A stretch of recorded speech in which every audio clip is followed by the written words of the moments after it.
I'll tell you what it is that you need to do to be successful. Some of these things aren't so malleable, but others are things that you can work on. Well, IQ, well, that's a rough one, because there's no evidence, as far as I can tell, that you can do a damn thing about your IQ. I was just reading a paper by Dan Simon today. It's a relatively recent review. Dan Simon did the Invisible Gorilla stuff, and he was looking, because there's all these companies that claim that these online brain training exercises can produce cognitive improvements, and he reviewed the literature again. I've reviewed that literature like 6 times in the last 15 years because I keep hoping that someone will crack the problem, but it's always the same answer. It's like, you do brain training games, you get better at the game, a lot better at that game. You get slightly better at similar games, but distal games that are still heavily cognitively loaded doesn't affect your performance at all. Zero, none. So the issue of how to raise IQ, man, that's a killer. No one knows how to do it. I can tell you how to stop your IQ from decreasing as you get older. That's not so bad, because it does that. Fluid IQ decreases from the time you're 20 and pretty rapidly. It's physical health is the best preventative. So exercise, physical exercise. Weirdly enough, you'd think, well, why? Well, your brain uses oxygen like mad, right? And it needs to be kept clean and well oxygenated. And physical exercise, both like weightlifting, so anaerobic and aerobic exercise, both seem to be very, very effective at staving off cognitive declines across the lifespan. So that's a really useful thing to know, because that's the only thing we know that does that. So then the next best predictor of lifetime success is conscientiousness. Well, and of the 2 aspects of conscientiousness, say orderliness and industriousness, the better predictor is industriousness. So the question is, well, what can you do about your industriousness? And the answer to that is, well, that's kind of rough too, because there's a strong genetic component. But you can work on micro habits with regards to your conscientiousness. And I think the best micro habits, this is partly to do with these future authoring program processes, I think the best thing you can do with regards to your conscientiousness is to set up some aims for yourself, goals that you actually value. And the future authoring program helps people do that. And basically, it does a situational analysis it helps you do a situational analysis of your life more than a psychological analysis, I would say. And so the questions are something like, well, all right, you're going to have to put some effort into your life, and you need to be motivated to do that. And so what are the potential sources of motivation? Well, you could think about them in the big 5 manner. If you're extroverted, you want friends. If you're agreeable, you want an intimate relationship. If you're disagreeable, you want to win competitions. If you're open, you want to engage in creative activity. If you're high neuroticism, you want security. Okay, so those are all sources of potential motivation that you could draw on, that you could tailor to your own, your own personality. But then there are dimensions that you want to consider your life across. And so we ask people about, well, if you could have your life the way you wanted it in 3 to 5 years, if you were taking care of yourself properly, what would you want from your friendships? What would you want from your intimate relationship? How would you like to structure your family?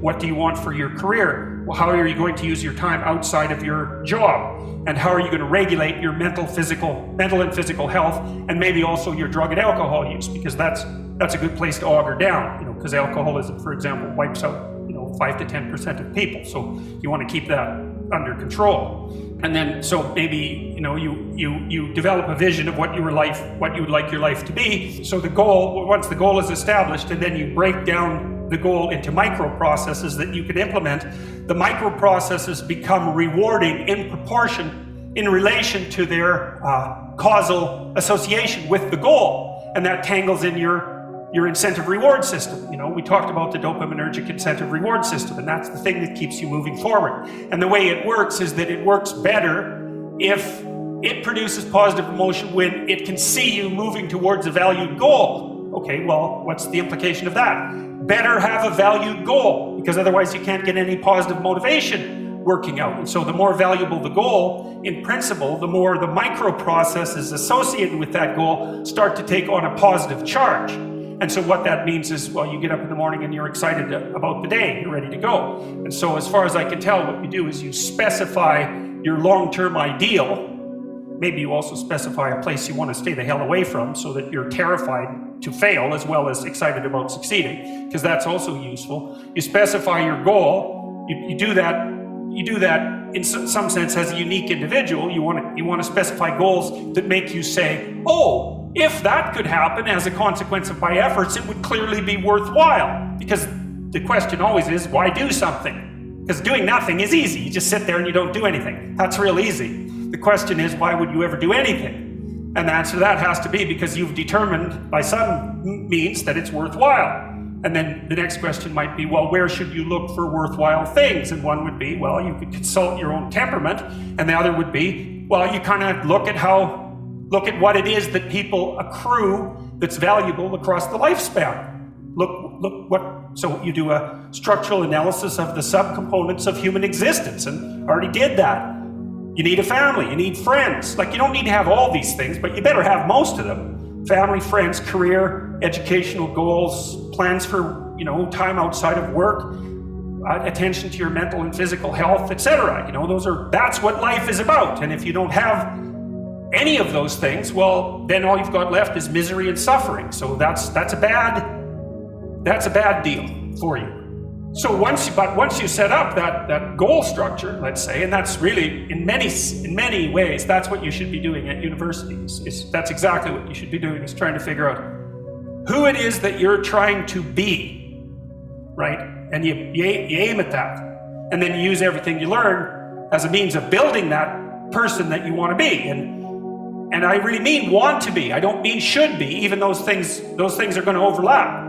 And it's important to distinguish between those, because that's partly, and this is back down to the micro-routine analysis. So if I say, well, you're going to try to make yourself more industrious, okay, number one, specify your damn goals, because how are you going to hit something if you don't know what it is? That isn't going to happen. And often people won't specify their goals too, because they don't like to specify conditions for failure. So if you keep yourself all vague and foggy, which is real easy, because that's just a matter of not doing as well, then you don't know when you fail. And people might say, well, I really don't want to know when I fail because that's painful. So I'll keep myself blind about when I fail. That's fine, except you'll fail all the time then. You just won't know it until you've failed so badly that you're done. And that can easily happen by the time you're 40. So I would recommend that you don't let that happen. So that's willful blindness, right? You could have known, but you chose not to. Okay, so once you get your goal structure set up, you think, okay, if I could have this life, looks like that might be worth living, despite the fact that it's going to be, anxiety provoking and threatening, and there's going to be some suffering and loss involved and all of that. Obviously, the goal is to have a vision for your life such that, all things considered, that justifies your effort. Okay, so then what do you do?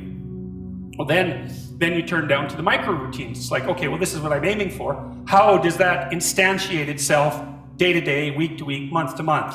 And that's where something like a schedule can be unbelievably useful. Google Calendar. It's like, make a damn schedule and stick to it. Okay, so what's the rule with a schedule? It's not a bloody prison. That's the first thing that people do wrong. They say, well, I don't like to follow a schedule.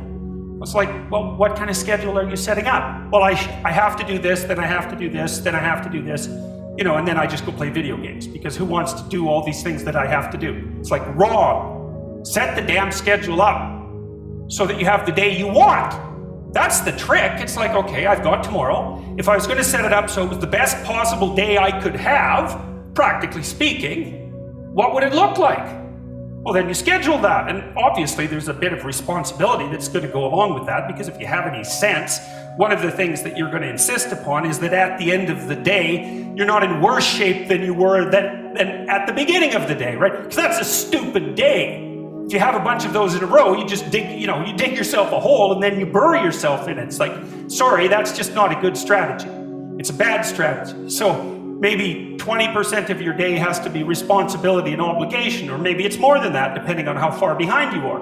But even that, you can ask yourself, okay, well, I've got these responsibilities. I have to schedule the damn things in. What's the right ratio of responsibility to reward? And you can ask yourself that, just like you'd negotiate with someone who is working for you. It's like, okay, you got to work tomorrow. Okay, so I want you to work tomorrow. And you might say, okay, well, what are you going to do for me that makes it likely that I'll work for you?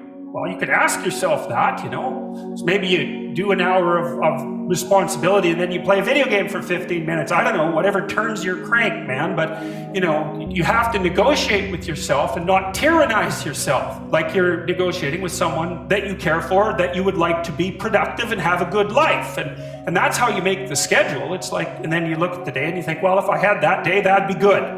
Great. you know, and you're useless and horrible, so you'll probably only hit it with about 70% accuracy, but that beats the hell out of 0, right? And if you hit it even with 50% accuracy, another rule is, well, aim for 51% the next week, or 50.5% for God's sake, or because you're going to hit that position where things start to loop back positively and spiral you upward. So that's one way that you can work on your conscientiousness, is plan a life you'd like to have. And you do that partly by referring to social norms. That's more or less rescuing your father from the belly of the whale. But the other way you do that is by having a little conversation with yourself about, as if you don't really know who you are, because you know what you're like. You won't do what you're told. You won't do what you tell yourself to do. You must have noticed that. It's like you're a bad employee and a worse boss. And both of those work, you know, for you. You don't know what you want to do, and then when you tell yourself what to do, you don't do it anyways. You should fire yourself and find someone else to be.